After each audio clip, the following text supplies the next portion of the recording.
I'm Logan Webb, and you're listening to TortureCast. You're listening to a podcast by and for fans of the three-time world champion, San Francisco Giants.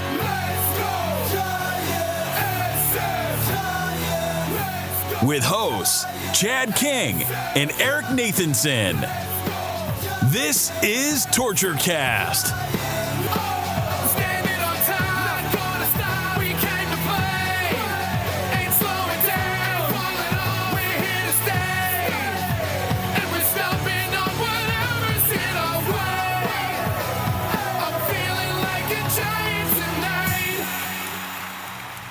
It's Monday, October 24th, 2022, and this is episode 267 of the TortureCast, the podcast by and for fans of the San Francisco Giants. I'm your host, Chad King, today, and I got to lead off real quickly with a co-host of ours, Eric Nathanson, who we thought after day one of this amazing experience he had, he might be able to fund TortureCast forever. But unfortunately, things didn't work out on day two. But hey, Eric, before we get to Willie, I just wanted to hear, and hi, Willie. We can say hi to you right now. Why not? What up? Willie, No, yeah, I want to hear too. But for those of you who don't follow Eric on social media, he had an opportunity. He had basically a free entry into this $10,000 buy-in tournament, the World Poker Tour 5 Diamond World Poker Classic at the Bellagio in Vegas last week. He had an epic first day, and so why don't you just let him know what happened? I think it's cool. I mean, there's not much to tell. I won an online contest on Twitter for a free seat in the WPT 5 Diamond, and they treated me like a king. They put me up in a hotel, and day one, I just had the greatest experience. I made a straight flush against Nick Schulman, who is a really high-profile poker player, if people know who that is. Picked off a bluff from JJ Liu. She's another longtime poker player. I just had a great experience. I met all sorts of wonderful people, and I got interviewed by Vince Van Patten. And honestly, that was probably the peak for me. So I got to experience what the pros experience, but then they had me for lunch in day two, and now I am back here not funding TortureCast, and I'm sorry to tell you guys that. I guess we'll have to stick with Manscaped and at some point Patreon.com when we get that figured out. We'll get it going. We will get it going. Not as fun as being funded by a poker pro, but whatever. No, we would have had to start wearing, like shirts on TV or hats that said NathansonPoker.com or something, Oh yeah, was it televised? Like, is WPT still on TV or? It is, but they've really scaled back on the televised tournaments because of the pandemic. Next year, they'll kick it into gear again. This one wasn't even streamed or on television. It was just all over social media. Yeah. So I've been watching a lot of that Hustler Casino live, especially after Jack 4 happened. Jack 4 was one table over from me. And Jack 4 really? She was playing? She was the last woman to catch. She was the last woman standing. Was her chair vibrating or her butt vibrating or anything vibrating? I don't know about this. What is? So many layers. You don't know about this, Chad. All right. So many layers. Chess and poker. Apparently, people wear vibrators in their butts. There's a crazy controversy in the poker world. Oh, so on day one, is this like performance enhancers or something? Yeah. It's almost like banging a trash can, but more subtle. Not wrong. Banging something sounds like it basically is. I mean, that's what's funny about the controversy is so for people who don't know, a girl had a Jack 4 against essentially a straight flush draw. The guy went all in. She called with a Jack 4, which was so stupid. With no pair. She had no pair. All she had was a high card Jack. She just had Jack high, and she did have the best hand, so she ended up winning the hand. But she was actually she was an underdog in the hand when she called. She was a 53-47 underdog in the hand, but still called anyway. And everyone was like, that's ridiculous. There's no way you'd make that call unless you're cheating. It is essentially what the banging on the trash can is, which is if you're cheating in the way that they think, the only thing you can really know is, do I have the better hand or not right now? There's an indicator of yes or no, right? So it's the same thing with the Astros stuff, which is fastball, whatever. Yeah. Fastball or not fastball, right? Mm-hmm. That's all you know. Like, you can't tell them like, oh, slider, curveball, changeup. It's just fastball or not fastball. So that's kind of like, and that's why it's the weirdest, craziest thing. I personally think if that's how you're cheating, then that's horrible. That's not a great way to do it. And you should never make, even if you know you're ahead, you should never make that call. Anyway, whatever. No, we shouldn't. But I stayed out of that. I stayed out of it. I mean, the problem was were people talking about it. Yeah, they were. The first hand of the tournament, somebody folded Jack 4 and was like, "Can you believe what I had?" But I got tagged. I got interviewed by Poker News at the end of the day, and I got tagged in a tweet with her. My mentions were a mess with all these people chiming in on everything, because the three names in the tweet were Daniel Negreanu, me, and Robbie Jade Liu, and we were all tagged, and it was just a mess. But hey, it was fun on my respect, because like I said, for one day, the poker world knew who the hell Eric Nathanson was. Yeah. I mean, I got a free opportunity, so I'm glad to be back talking baseball. I missed, I had to watch some games from the tables a little bit, but I'm totally tuned in and ready for the World Series. Yeah, well, speaking of banging trash cans, the Houston Astros have punched their ticket against the surprising Philadelphia Phillies, and we haven't recorded since prior to the postseason.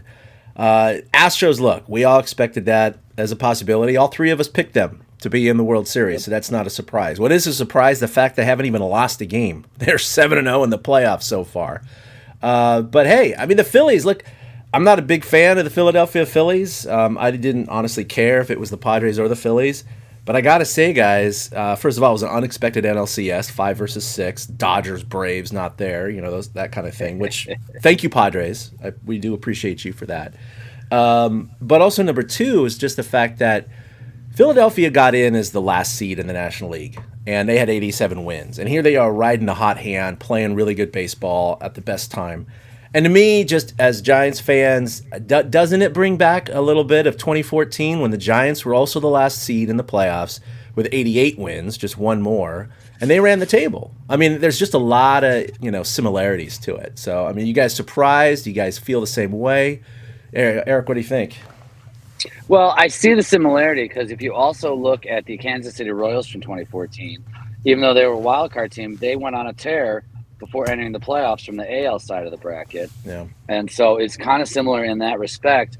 But I do know what you mean about it being like the last team in has a shot at it. I mean, we have a team with 22 fewer wins, I want to say it is, or 21 fewer wins, the Phillies, than the Astros, competing for a World Series. And it's the second biggest margin ever in a World Series behind 1906, when the Cubs won 116 games that year and they played the White Sox in the World Series.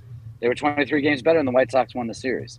Yeah. So I think that's the one thing that people are going to point to. It's just cool to see. We'll get into the playoff format here as we talk, but I love that in the first year of the brand new format, the number 6 seed got in. So we had one side of the bracket that got totally blown up, but the other side that pretty much went chalk. Yeah. And I think that it doesn't prove or disprove that this new playoff system is right. It just goes to show you anything can happen. And as a fan of baseball, I love the anything can happen aspect. Like you said, we knew the Astros would be there. We didn't know what was going to happen in this NLCS. And Phillies are a fun team to watch. I'm having a fun time watching them. I mean, wait. Did we know the Astros were going to be there, or did I know the Astros were going to be there? We all did. We all picked the Astros. All three of us picked the Astros? Yes, I don't remember that. Oh, I picked LA against Houston, yeah. Okay. Yeah. In fact, I'll just jump into that. I mean, I thought the Astros were like the best team outside of the Dodgers going into the playoffs. They just are. Like they're just incredible. It's crazy because you think about it's been a pretty sick run for them, right? Like they're kind of doing to the AL what the Dodgers are doing to the NL. But it's a little more under the radar because you had the cheating scandal and then you had like the year off kind of. But it wasn't really a year off. Then you had like some players leave, and then, but it's like, then you look at them and you're like, wait, no, like they're still up and down the lineup, like insane. I'm trying to pick what their weak spot is. Mm-hmm. The Phillies are like completely different where it's like, okay, we've got this really good core, some good pitching. The Astros, it's like their number 8 hitter would bat third in the Giants right? You know what I mean? It's like just disgusting. Pretty everywhere. much. Yeah. Yep. They're like an all-star team. It's crazy. Yeah. But yeah. Okay. So all right, we all had the Astros. All right. For some reason in my head, I thought. No, I got him. I had the Braves. Though, hey Willie, I got him right here.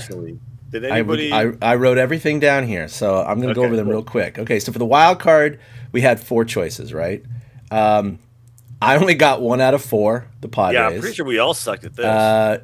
Eric got 1 out of 4. The Phillies. What, in the wild card? Yeah, you picked the Phillies. And we all picked like Tampa Bay and shit. And Willie, you got nothing right. Yeah. I got none. 0 out of 4. So collectively, we were 2 for 12. A freaking coin flip beats us by a mile. So coin flip gets 6 out of 12, right? So we got 2 out of 12. Was ridiculous. That was. Division series a little bit better.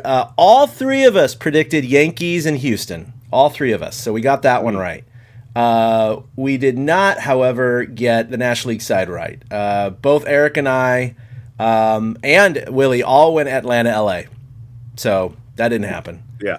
So we were half there on the LCS. And then for the World Series, of course, Eric and I went Houston, LA. Willie went Houston, Atlanta. So we all got Houston right, did not get the National League participant right. However, Eric and I did predict LA to win. But Willie, you did predict the Astros to win the World Series. So you are the only one with an alive pick. Still got left. a shot. You got a shot to win. To at least predict the winner of it all. Yeah, and Correct. You know what?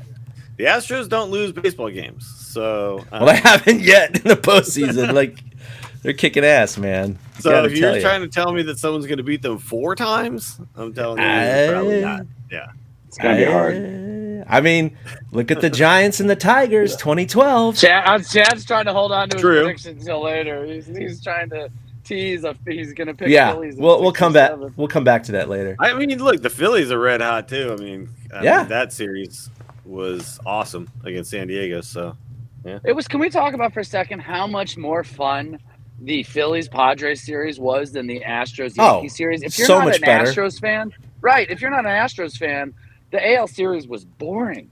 Only Game 4 was exciting in any way, shape, or form. It's pretty exciting that $220 tickets were going for $20 for Game 4. That's pretty fun. That's hysterical. Yeah, but that's what I'm saying. See, you have a bit of a Houston fan in you, so you kind of lean that way. For all those of us that don't care about the Astros and don't care about the Yankees, it's like, I've seen them. They played each other in the LCS, 4 times in the last 6 years or some crap like that? You know, I'm done with that. Seeing fresh blood, fresh fan bases was awesome. The Philly fans have been so much fun. The San Diego fans have been so much fun.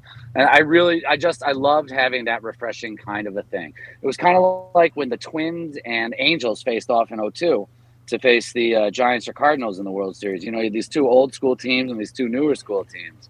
It's nice to see fan bases get re-energized again. And it's fun to see San Diego kind of get there, but not get there. Because that just means everybody in the division's watching the World Series from the same place. And I'm kind of good with that.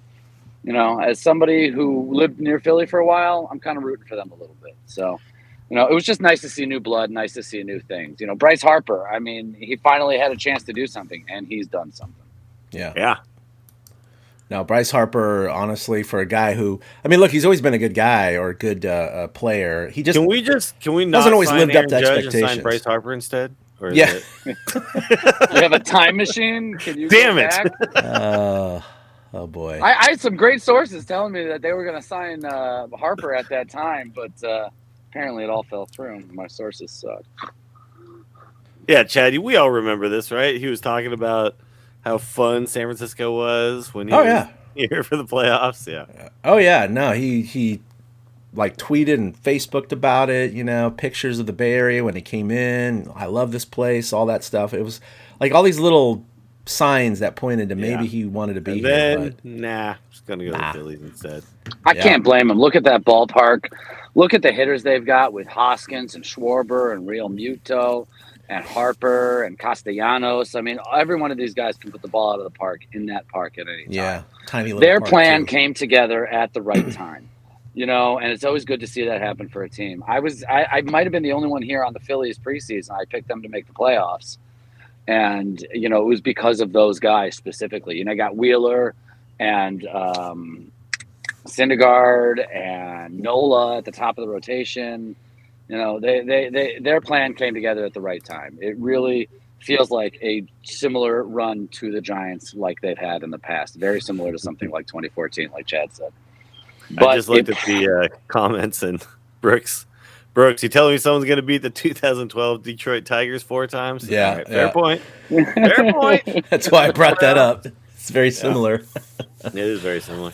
Vegas already has the Astros at minus 150 or minus 160, I think, and the Phillies plus 150. So pretty heavy favorites so far. That said, I don't know what the Tigers-Giants odds were, but they probably were in the same ballpark, at least close, because everyone was picking the Tigers. They were like, there's no way this Giants team's going to beat the Tigers. They're so much better. Yeah. Blah, blah, Miguel blah. Cabrera. Or Pablo Sandoval. Triple Crown winner. Like literally the Triple Crown winner. Yeah. Justin Verlander, right? All that stuff. Before we get into the weeds too far on that one, the Tigers were off for a week while the Giants had to play a 7-game series. That is the one difference here, is both teams finished up. For the first time in 30 years, both pennants were clinched on the same day yesterday. Yeah. First time it's happened since 92. It was just in time. Just in time for our podcast. They knew that we were recording today, so they wanted to get it done. Watch the Bears tonight. It's great. No. My God, Brooks! Come on, stop, dude. Just might do something. Not have another moment in the World Series. No. All right, I got to put that up there. Does he have another Russ Ortiz? Exactly. Yeah, Game 6, 7th inning. Here we go. Listeners of the show, Brooks Nudson's comment: "There's always a chance that Dusty might do something dusty." Yeah. Well, this is his third. Again. At that third point, World Series, right? Yeah. You commit seppuku on the field or something if he does another dusty moment.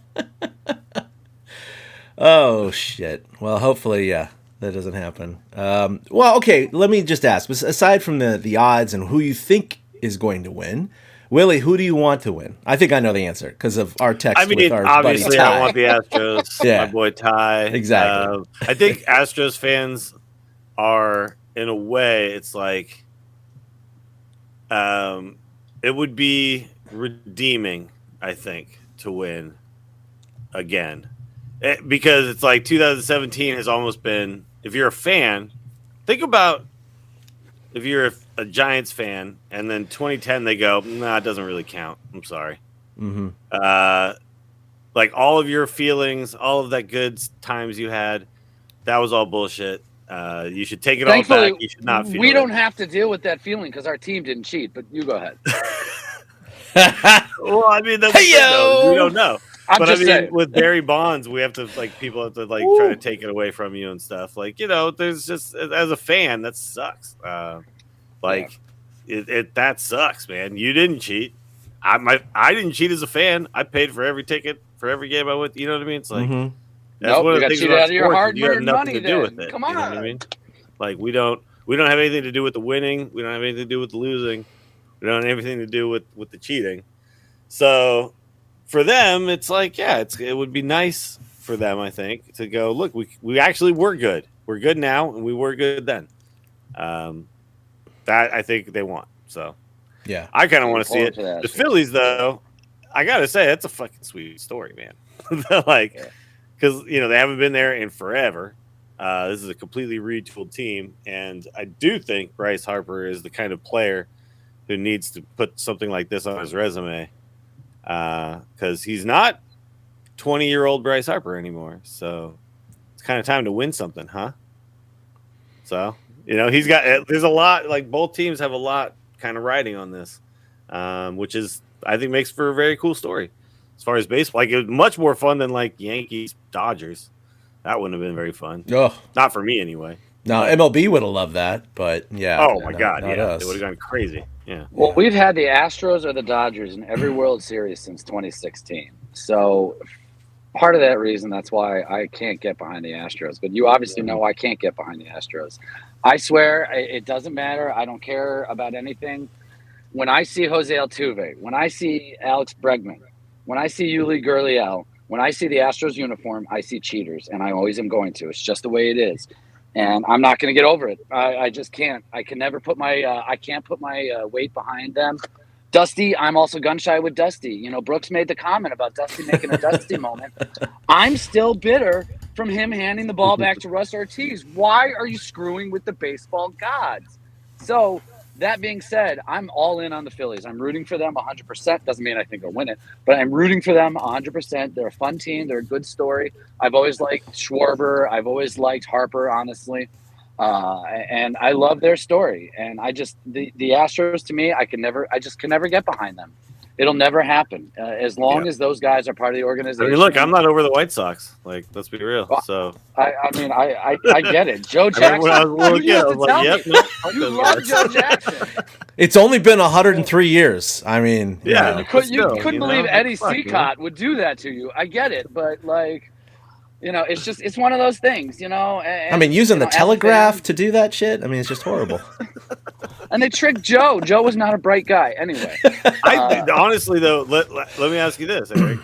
Yeah. What the White Sox did worse or better than what the Astros did? What the White Sox did was different because they had a cheap-ass owner who wasn't willing to pay them the money. That's that not they what I were asked you. due. Worse or better? They're two different no things. different in that option One set. cheated to win and one through the series. They're And one completely cheated to different lose. scenarios. Exactly. Do you think it's worse to cheat to win or worse to cheat to lose? I think it's worse to cheat to win. I'll say that. I think it's worse Really? to cheat to win. Yes, because sticking into an owner. Differentiate. Screw on that the one. owner. Screw Wow, I Comiskey. totally disagree. I think it's much worse to cheat to lose. Like to give up. But Cheating you to just- win is just trying harder than the other guy. No, yes, banging on a trash can is I'm trying sorry, so harder than the other. When you're I give you playing a break. poker, Eric, if you're playing poker and you accidentally see somebody else's cards, I tell him. are you going to after call the that floor manager over and say, "Hey, in the interest of fairness, I have to let you know that I know that guy has a king 9 offsuit and he's raising me, No, and I I'm have a going to king tell 10." that player after the hand that I saw his cards, and he should make sure to not do Sure. that. The again. Astros called everybody after that 2017 World Series. Right. That's the other thing, though. I can't you get cracking behind me it. Jose Altuve never showed any contrition. Alex Bregman came out with some That's true. bullshit I do wish apology. they had been like, Oh we man, did those that. those Right. code They got apologies no- were the Yeah. worst. I do wish they'd been like, "Hey, that wasn't cool. We did that." Right. And, So hey, I can't get behind them. Dusty does not make them any cleaner for me. I'm not saying they're cheaters right now, but they're cheaters. And because of that, I can never stand behind them. You know, give me Bryce Harper and Kyle Schwarber any day of the week. I'd much rather watch them play than Jose Altuve and Alex. Hey Willie, all I know, Now, if I was asked to either lose on purpose or win with some information, I know it's a hell of a lot easier. Hey, here's $100,000 for you to strike out and boot the ball around. Oh, I can do that.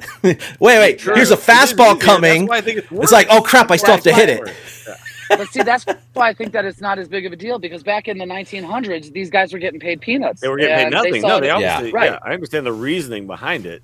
And in fact, it would It's make it apples worse and if oranges. someone did it now, being like a rich asshole already. You know what I mean? I mean, if we want to compare it to a cheating scandal, we can compare it to the Giants flashing signs back in the early 50s and late 40s, and the fact that the shot heard around the world might have been Bobby Thompson might have known what the pitch is coming. That's apples and apples to me. That I would agree with. But so to my comparison with poker, in the history of baseball, how many times do you think the guy at the plate knew what was coming? So many fucking times.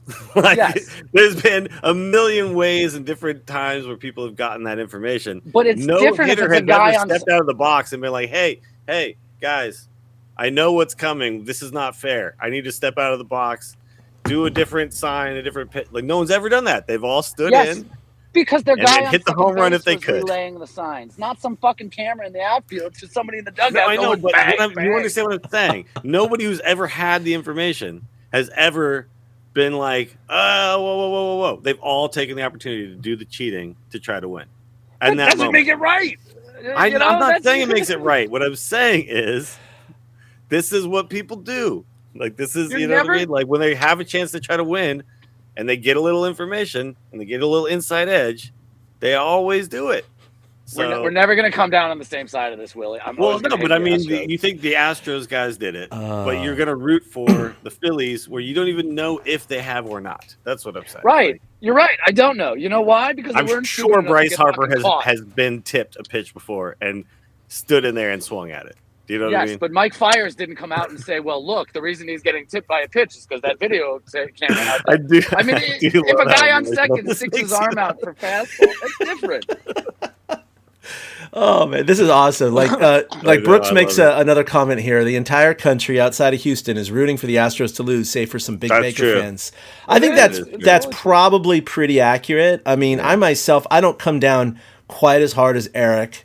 But I'm not rooting for the Astros, and don't get me wrong, I love Ty, but that doesn't make, a friend wanting another team to win doesn't make me want that team to win, right? I have very similar feelings to Eric, not as passionate, I would say. The reality is they have 26 men on the roster. 3 of them were involved in the cheating as far as we know, right? 3 of them prominent members are still there. So they got 23 players plus the manager who we love.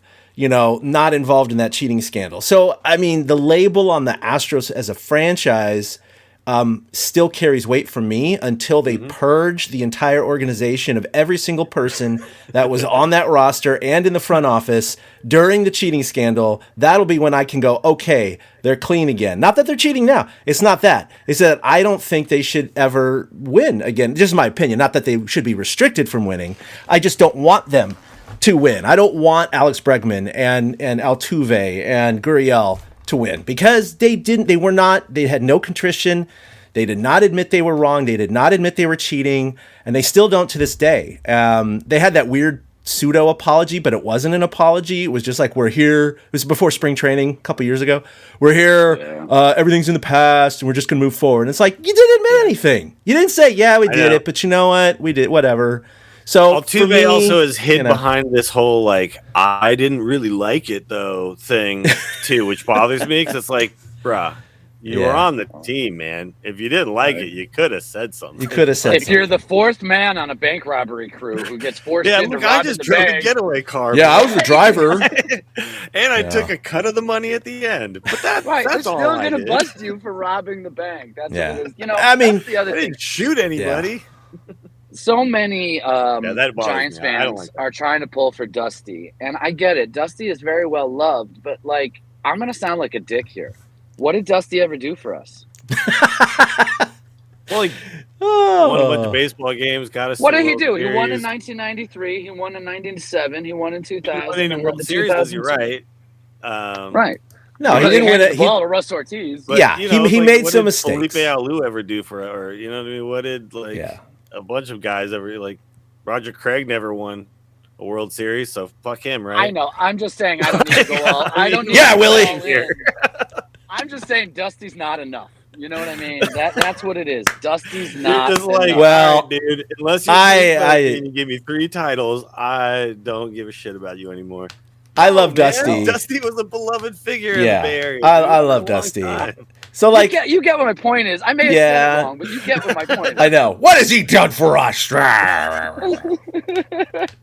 No, I think we all love Dusty. So that's that's the only consolation the Astros winning, right? Will Clark, fuck all those guys. Really, they didn't win anything for us. Oh. But to answer Mike's question on the screen here, I do think Dusty hangs him up if he wins it again. I think he's had enough. Yeah. Yeah, I agree. Yeah, Mike Dowling asked that for a few years, and then he'll be the Rangers manager all of a sudden. You're old. Just go home, man. It still blows my mind that this is the first year Dusty won over 100 games since '93. Wow. it's really something. No, 106, something like that. I know, right? Similar. Yeah, except this team got to make the playoffs. Yeah, well, we'll see what happens. All right, since you just mentioned Bruce Bochy, I am going to play a little bit of his press conference this morning, in which he was introduced as the new manager for, if I can find the tab here, the new manager for the Texas Rangers. We'll just listen to about a minute of this.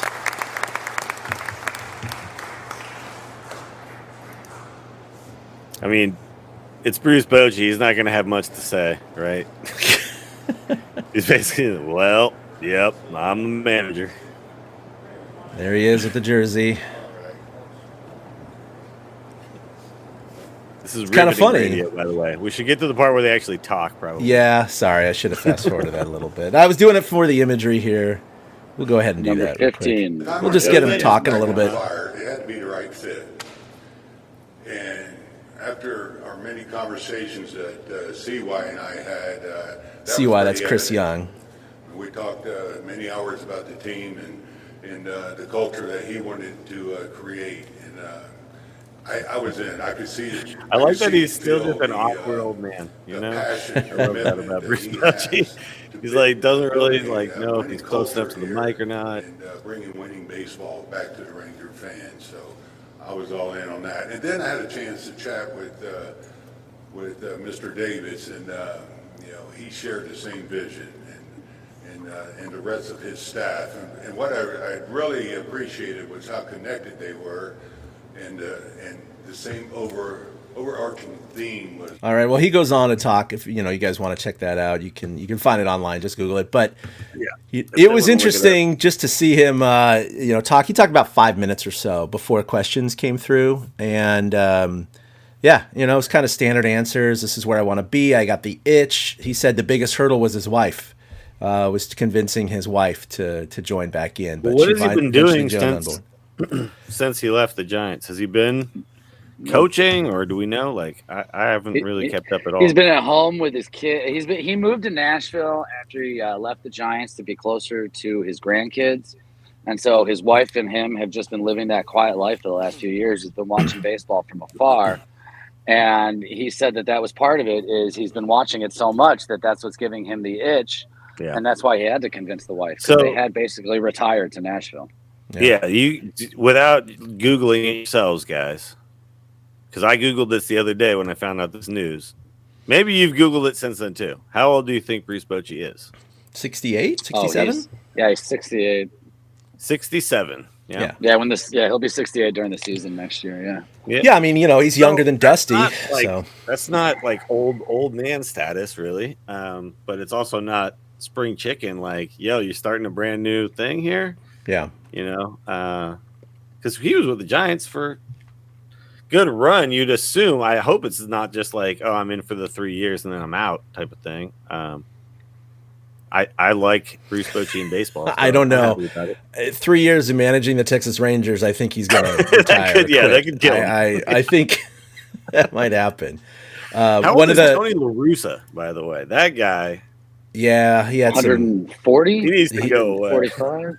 He had some heart issues this year, so maybe he's done for. I'm not sure, but now one of the questions they were talking about was the fact that he came from an organization. It was Mark DeRosa actually on MLB channel. He was talking about how he's going from this organization that really was built on pitching, right? And always had a struggle to find offense. And now he's kind of in the reverse situation where they have a lot of offense and really don't have any arms to speak of. So it'll be a different context for him to manage in, kind of a flipped scenario. So it'll be interesting to see how he adapts, how the team adapts. And what if the first year he loses 90 or 100 games? I mean, I assume they stick with him for year number 2, but how long is that going to last? It'll be interesting. They will. They talked about one of the things he talked about. Yeah. One of the things they talked about today specifically, he talked about was he wants to get. It was very much a jab at the Giants. I really took it that way. He said he wants to get to know every individual player. He doesn't just want them to be numbers on a computer screen. He wants to know everybody up and down the lineup. He wants to know the 25th man on the roster.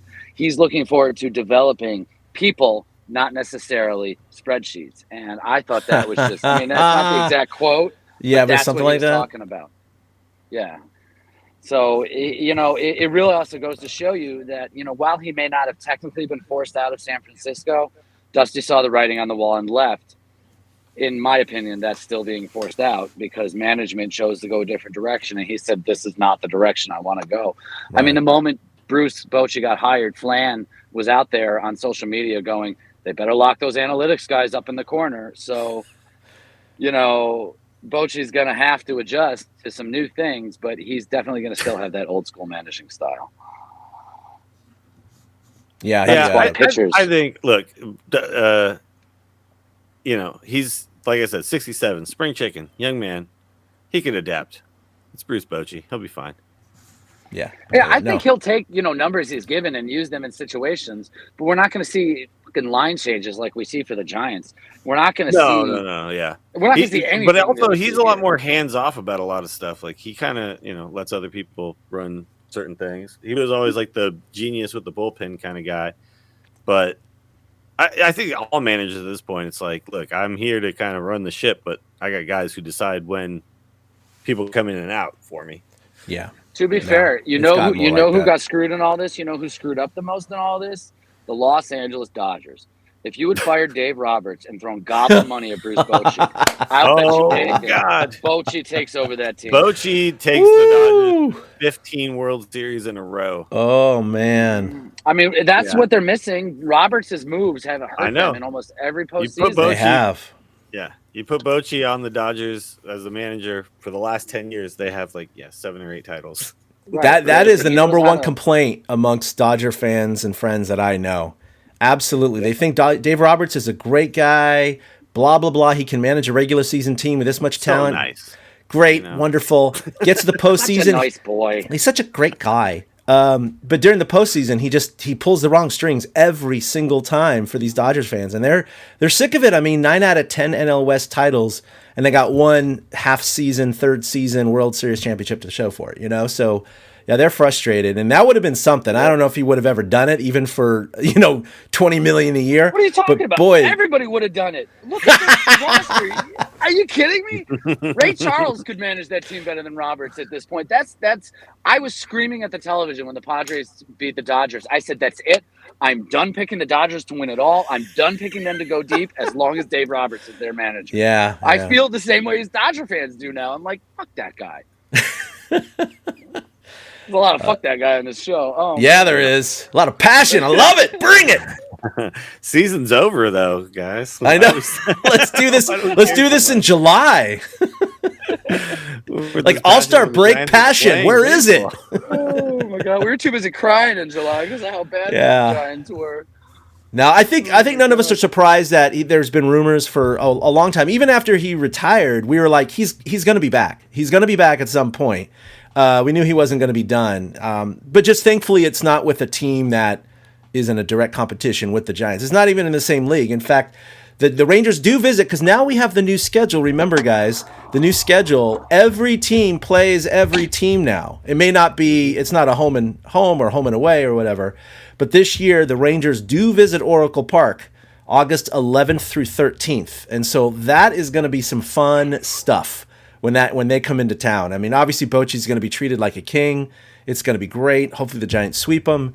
But the reality is, that probably won't happen. That's going to be a lot of fun. And I think it's cool that he's back in the game, and it's like no skin off the Giants fans. It's fine. It's like he's in another league, whatever. It's all good until they meet in the World Series again. And, that's the only Here's exception. the one thing I've been hearing from Giants fans, and it's just not true.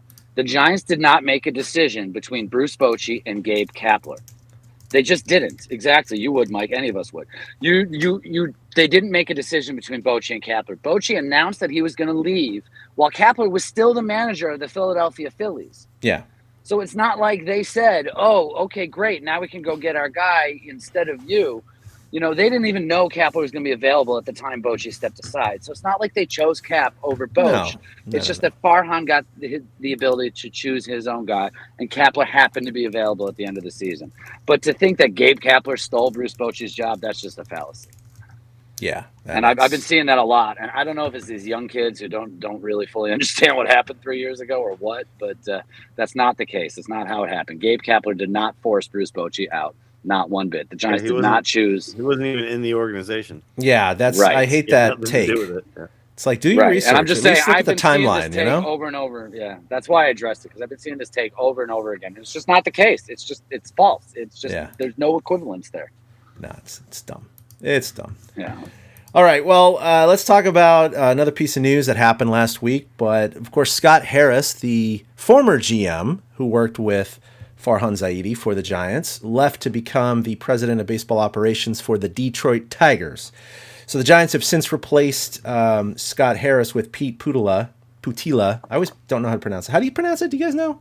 I heard it a couple of times and now I forget. Anyway, I'll ask Steven.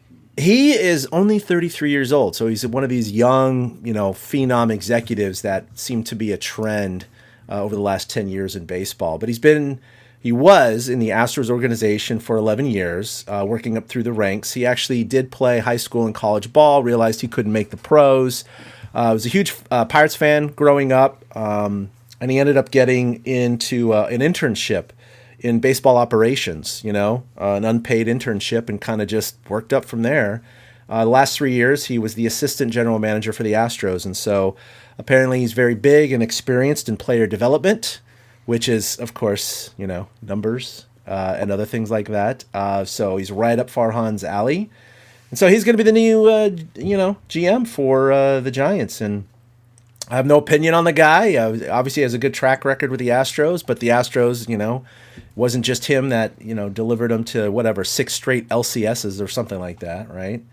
I don't know. It's one of these things where I don't usually get excited about a general manager signing. But is there anything that kind of pointed to something that was good to hear, peculiar or concerning for you guys? What does this guy according really do, right? to He Brooks. just makes the phone calls for Farhan Zaidi. Yeah, He carries the laptop bag. Carries his briefcase. Yeah, what do you want next? How do you want your coffee, Farhan? It's just funny to me because with Scott Harris, I was like, wait, what does that guy do? What does he actually do? How much? You're totally right. About him? And that's the way I looked at it too. I feel It's like it's a very different position than it was during like the Sabian days, right? Yeah. Like it's another guy. There's just so many guys. They all, Yeah. I don't dislike the guy. Good luck. Yeah. No, good luck. Hopefully he brings a lot to the Giants. Yeah, I don't know. There's not much more to say about it. We'll see what happens. Player development is the key because that's where the Giants do need some improvement. I mean, we've been hearing for years about this prospect and that prospect and this prospect. How many guys on the team were actually in Sacramento? How many guys on the team were actually in Richmond at some point? Barely any. The Giants don't develop their own players anymore. So if Pete can help on this front, I'm all for it. I mean, I'm all for it anyways. What do I know? Farhan's the one in charge anyways. But if he can give them a leg up and that kind of a thing, I thought that's what Kapler was going to help with because he was in charge of that kind of stuff in LA. But apparently managing takes too much out of you when you got to keep checking the laptop. So, managing and CrossFit and playing bass and drinking fine whiskeys and licking some chicken skins. All the things Kapler does. Yeah. So I guess it's Putila, like Nutella. So it's Pete Putila. Yeah. Okay. But if he can help improve their farm system, that's what I'm looking for more than anything. Because we already know Farhan's going to make 80 million moves. We already know the back end of the roster is going to be a constant churn. But maybe this guy can help get some prospects in the system, develop some prospects through the system that are actually going to come up and stick and stay. I mean, we've heard about Helio Ramos for 25 years. It feels like at this point, the guy should be up there. Yeah, no, he's been struggling a little bit. Brooks also points out. This also means that we're getting Trea, right? Yeah, well, I think it will. It's funny. I'm going to have a hard time if they get Correa. I'm going to have a really hard time. I was going to say, you were so passionate, Eric. If they get Correa, you'd be like, he's a cheater. I know. What are you going to do, man? I don't know. I'm just being – I won't stop being a Giants fan, but that's going to be a tough position. But anyway. Be a dark cloud around shortstop or second base or third. I still feel that's very unlikely. I think that's not the name, but whatever. No, I think after the World Series, if we can, we'll get a show together where we drop all the names we're looking for.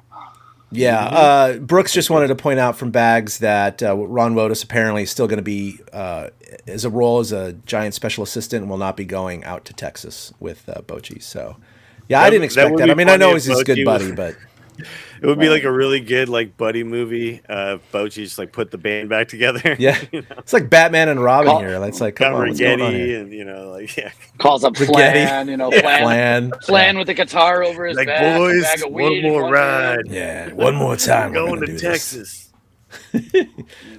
Saddle up. Here we go. Speaking of Zaidi, obviously over the last week or two, he had his end of season press conference. There were a lot of questions, and Bob Nightingale and others have reported that the Giants plan to pursue both Aaron Judge and Dodger shortstop Trea Turner, and will do quote anything to return to the postseason. Zaidi himself said they intend to be major players during the offseason, telling reporters that he will be quote really active.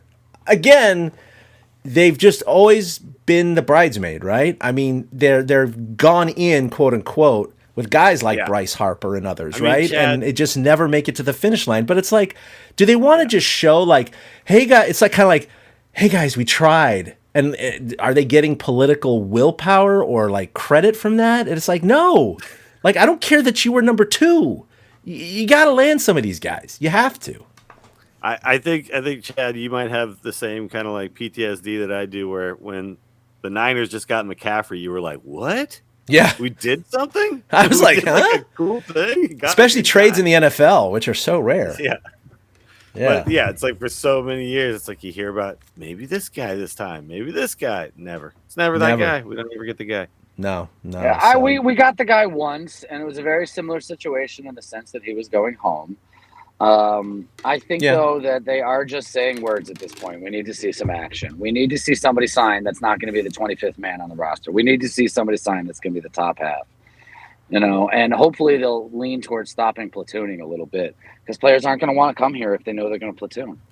I mean, honestly, Aaron Judge is not going to be like, oh, you're going to pinch hit for me with a lefty in the 8th inning of a tie game. I mean, that's just not going to happen. So I mean, I get being gun shy because we've always been the bridesmaids, but generally speaking, that's been under different management. I'm willing to give new management a chance to see what happens. Now, that doesn't mean I think they'll do anything. I'm just willing to give them a chance to prove me wrong. Oh no, that's not real. Brooks, another fire comment here. Brooks is all over it today. Over the last 15 years, players from outside the organization that received a 3+ year contract from SF. That list apparently is Tommy LaStella, Denard Span, and Aaron Rowand. No. Yeah, for Only position players. Yeah, not including pitchers. Obviously, you got like Barry Zito and others. Yeah. But as far as position player, that's pretty insane. 3 players over 15 years. Yeah. But Tommy's the only one that was signed under this management team. True. Denard Span and Aaron Rowand were previous management teams, yes. and while they totally screwed up Tommy LaStella, it means they are willing to put some money out there if they want to. I think that's true. Yeah. Oh, that's crazy. Imagine if they do it for a good player. That'd be sick. Like a Carlos Correa.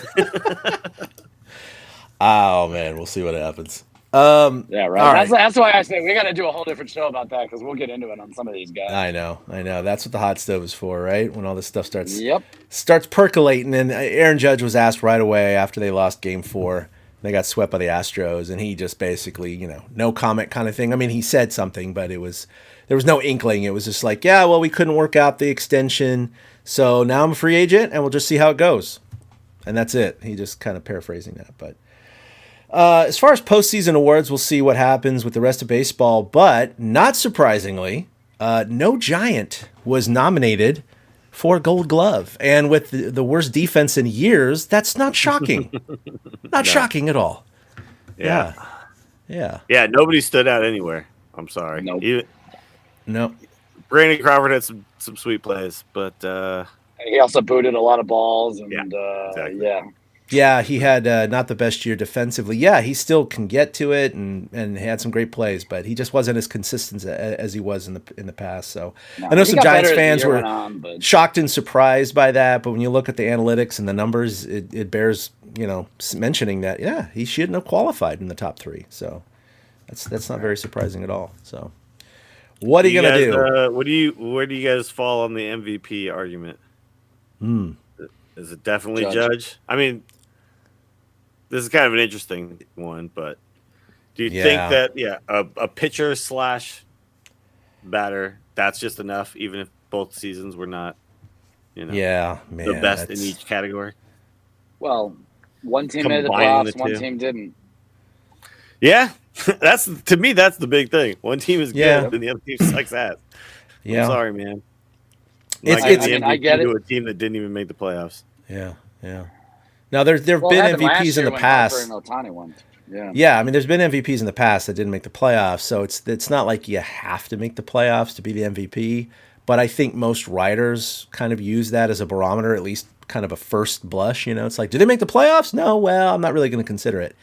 Shohei is just a different breed. I'm not saying I would choose him. I understand the argument for him. That said, Aaron Judge obviously had a very historic season, just missed the Triple Crown, set the American League record in home runs, yada, yada, yada. So, I mean, I think you have to tip your cap to Aaron Judge and the fact that they, did make the playoffs. They were a good team this year. Obviously, they didn't go anywhere in the offseason or the postseason, but that doesn't matter. The voting's already been done prior to the postseason starting. So I guess I'd be leaning towards Judge, like 55-45, but I give a lot of weight to Shohei, man. I mean, what he is doing, but what he did this year is insane. I mean, just insane. It's not like he was pretty good at both things. He was an all-star for both things that he did. That's what's crazy about Silver Slugger, I think, is what we can all agree.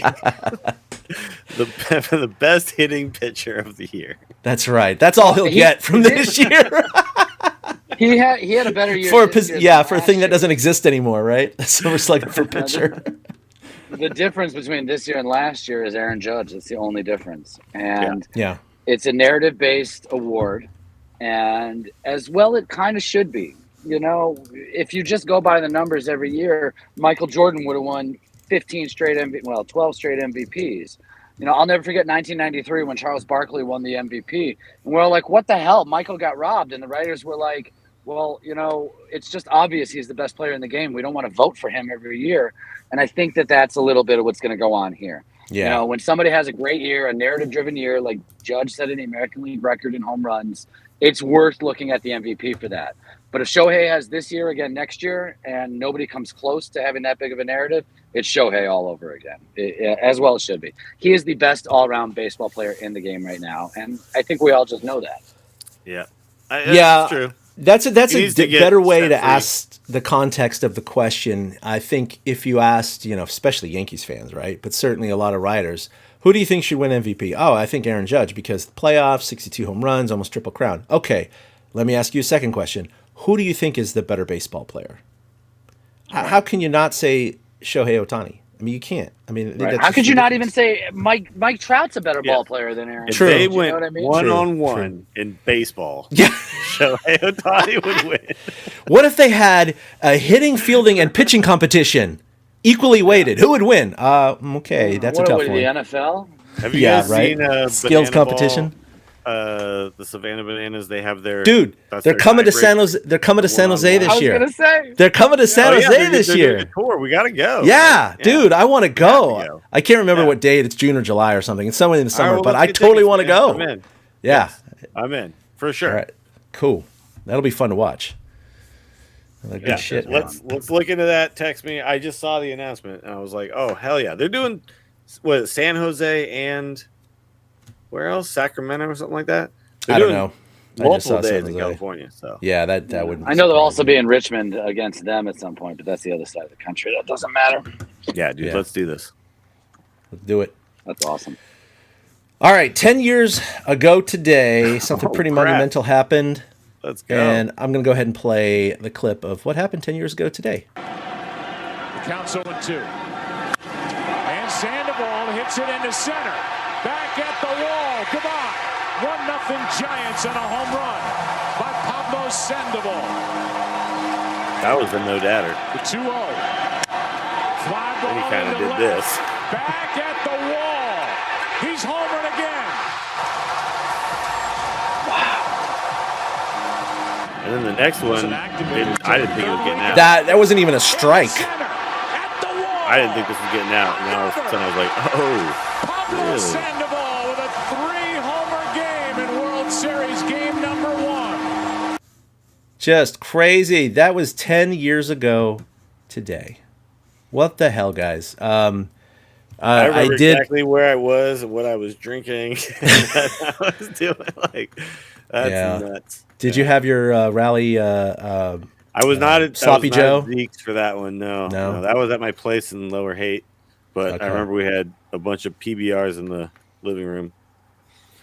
Yeah, I was at the park for that day. That was insane. I remember taking Caltrain from San Jose. I didn't want to fight the traffic, and just being on the train going, the Giants just fought to, seventh game against the Cardinals. They were beat. They came back twice against the Reds, down 2-0, down 3-1 to the Cardinals. It was just seemed like everything was spent out of them, and it was like just an achievement to get to the World Series. And they're going to face this Goliath, and their number one starter was going to be Barry Zito, who, obviously was struggling against Justin Verlander. And I remember riding the train going, I already paid money for these tickets a long time ago. It was like, whatever, $400 I think I paid for it. And I was like, well, I'm just going to go and enjoy it for what it is. It's a World Series game, right? I've been to one ever, and that was in 2002, Game 3. And they lost that one against the Angels. So I was like, that was the one that lost in that series. Yeah. So I was like, I'm just going to go and enjoy it. And then, oh boy, I mean, come on. You could not have picked a better game as far as a World Series game and what happened to see that. Yeah, the narrative was like, oh, I guess they're just going to concede Game 1, huh? Yeah. You can't beat Verlander. That's what the feeling was. Game 1 and then try to win the rest of the series. It was just like, we're happy to be here. We'll just see what happens. Yeah. Whatever. Yeah, they're probably going to lose today, but it was like, what? What's going on here? Barry Zito gets a hit. He's dominating on the mound. Pablo hits 3 home runs. I mean, it was just everything that could go right did go right. And of course, the Giants ended up sweeping the Tigers, the mighty Tigers. That's what we're referring to, obviously, earlier when we were thinking about the Phillies having any chance against the Astros. It's kind of very similar. Playing David and Goliath here, but actually, didn't the Tigers hadn't lost at that point? No, but I don't know if they had or not. But I will say at least Philly is going to go in rested. Both teams are going in with the exact same rest. So the Giants did not. The Royals who hadn't lost, right? Right. We played them. Yeah. The Giants didn't have any rest. They were pushed to the max in both series. So while the Phillies and Astros have the same amount of rest, 5 days off. So, which actually was questioned earlier. I think Mike Dowling was asking, who do you think benefits more from the 5 days of rest? I don't know. For me, probably Philly benefits more than the Astros. They're using their bullpen a lot. They played just a couple extra games. So I think it's minimal, and I don't think that's an advantage. I think that it's not they're like going to one benefit team more. played 7 and the other team swept. That's the thing. They both kind of just cruised through. Yeah. So. And I will say that even though the Phillies won 4-1, every game was close and competitive. And the Phillies came back in a couple of games. I mean, a couple bounces here or there the other way. This series easily could have gone 7. So it's like on paper, it kind of looks like the Phillies dominated, but I don't think they dominated as much as those results suggest. But they had the moments. I don't remember a single. They had the moments, yeah. Did. I don't remember any. Soto hit a home run in Game 4 to give them a brief lead. And 6-4. Fleeting Padres moment, right before the that's okay. Phillies went. Cool. Yep, and then the Phillies scored 4 runs the next half inning. I mean, and it didn't matter. Yeah, anymore. the Bryce Harper home run, though, if you watch that. Dude, I was watching that live. That was insane. I mean, it feels like all those moments that we had when we were giant, Ishikawa obviously is like way better. Sure. But it was still like that vibe, right? It was totally that vibe because it was bottom 8, not bottom 9. But it was a Morse vibe, when he hit that home run. When I was watching, I was like, God damn! I wish that was my team doing that stuff. That's exactly what I thought. I was watching it live, and then they showed replay after replay, and I just started watching the other players and the fans, not watching Bryce Harper, and it was just so cool to see all the varied reactions, and I just it brought me right back to watching things like Travis Ishikawa and man, I wish we were back there, but we can relate, obviously, as Giants fans, as we reminisce here. I do it all the time. YouTube. Just sometimes down the rabbit hole of watching those old highlights, man. Hey, we had it. We can't have it every year. We had it 3 times, which is more than most fans can say. Yeah, and watching another fan base go through it is you're like, that's so cool, man, for you. Yeah, exactly. But also kind of fuck that guy, right? Yeah, just the jealousy factor. Yeah, exactly. Oh my god, this episode. If Eric had placed in the money or won the tournament, I would have been like, F that guy. I was just like, I should be there. Can you fund us, please? Thank you. All right. We relived the World Series memories, so everybody make a pick. Is everybody picking the Astros? Yes. Yeah. Well, I think Willie has to stay with the Astros because he picked them to begin with. I got to stick with it. But since our Dodger pick is gone, I want the Phillies to win, but on paper, I'm putting my money on the Astros. So, but we'll see. I what will happens. pick the Phillies just for the contrarian Yeah. argument. Do it. And I'll say Phillies in 6. Ooh. I think that this could very much be one of those World Series where an offense just overwhelms a pitching staff 1 or 2 times, not like every game. And it's very similar to past years where we thought one pitching is going to beat one hitting no matter what. But these guys are clicking at all the right times. I'm going to take Philly. I don't have a lot of juice behind my pick. I really don't. But I just, for the sake of fun and for the sake of who I want to pull for, I'd rather pick Philly and be wrong than pick Houston and be right and be bummed. We'll see if Rhys Philly. Hoskins hits 3 home runs in Game 1. I mean, is 2 off anybody of else having Verlander. as much fun as Rhys Hoskins? I mean, the guy's having a ball right now. Dude, he's mashing and just having a good time. Yeah, there's no doubt about He it. is. So, yeah. And obviously, Bryce Harper was named NLCS MVP, but the dude hit like over 400. So, in the postseason so far with 5 bombs, I guess. So he's having a good postseason. Harper's having a great run. Yeah, that Pena kid who won it for the Astros, he's been fantastic for them as well. So I think they were both very deserving of their LCS MVPs. Yeah, another bumper crop of Astros prospects coming up and paying dividends. It's pretty crazy, man. But hey, Mike Putila, he had a hand in that. I don't know. I'm just saying. We'll see. Pete Putila. Oh, what did I say? Mike Putila. Pete Putila. See, that's how important the GM shows is. Shows you how much I care. Yeah. Put some respect on his name, Chad. It's Pete. All right. Well, I have that interview scheduled with him. He might be canceling. Oh, damn. What are you gonna do? There are consequences. Damn it. By the way, if we are picking game amounts, I'm going to say Astros in 4. Whoa, you're going the first. Wait, I actually don't know this. Has there been a perfect postseason not in the wild card era? I know that, right? Where you need 11 wins. There's no way there's been one since they've expanded. There's got to be one when you just had to win 2 series, though, right? The closest. And obviously, was the people White didn't Sox even in play 05. playoffs for a while, and they just went to the World Series, and then Yeah, that was different back then. Yeah, and then the 50s, you won the National League, you went to the World Series, right? It's like It was you just could win 1, 4 2, straight 3 games. Division each league. Yeah, but that like was in dumb. 05, the White Sox, they lost 1 in the LCS, and that was it. They swept the Red Sox in the DS. They won 4-1 over the Angels in the LCS, and then they swept the Astros, ironically, 4-0 in the World Series. That's the one I can think of. There's maybe one other Yankee team, 98 Yankees, might be the other team that only had 1 loss, but that's it since the wild card era. Yeah. Nobody has gone perfect. Well, that possibility still exists for the Astros, which is crazy. So that's what Willie's calling. Willie's calling 11-0 for the Astros. Woo, baby, that would be something. That would be something. That would be a dominant postseason run. They got that feeling, dude. They got that feeling where it's just like, who's gonna win? Yeah. Every game I watch, I'm just like, oh wait, the Astros are winning. What is it? Like 5-0? Cool. All right.